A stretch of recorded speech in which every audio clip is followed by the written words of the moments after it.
Chiara era, il nome lo dice, era,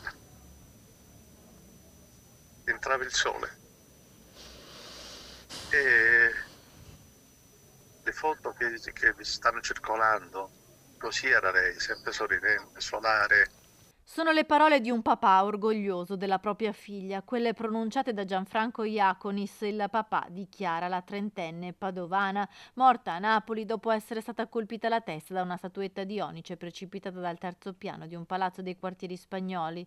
Nella voce di Gianfranco, noto amministratore condominiale di Padova, il dolore immenso e la compostezza nel ricordare la figlia che a soli 30 anni si era già fatta strada nel mondo del lavoro a Parigi, realizzando i suoi sogni. Ho avuto la fortuna di averla per 30 anni.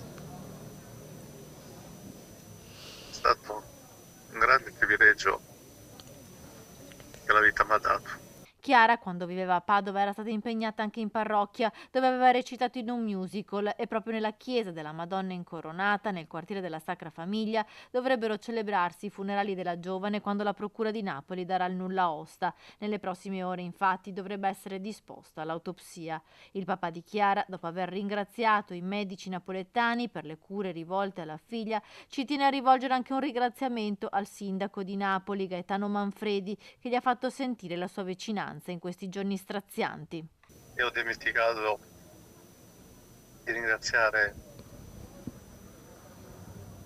tante altre persone, in particolar modo l'amministrazione del Comune di Napoli, nella persona del sindaco, dell'assessore al turismo. Sono prodigati a farci sentire meno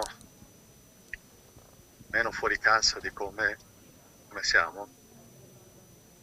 E mi dispiace non averlo fatto, detto ieri, per quanto può, vede di farsi da cassa di risonanza di quello che sto dicendo adesso.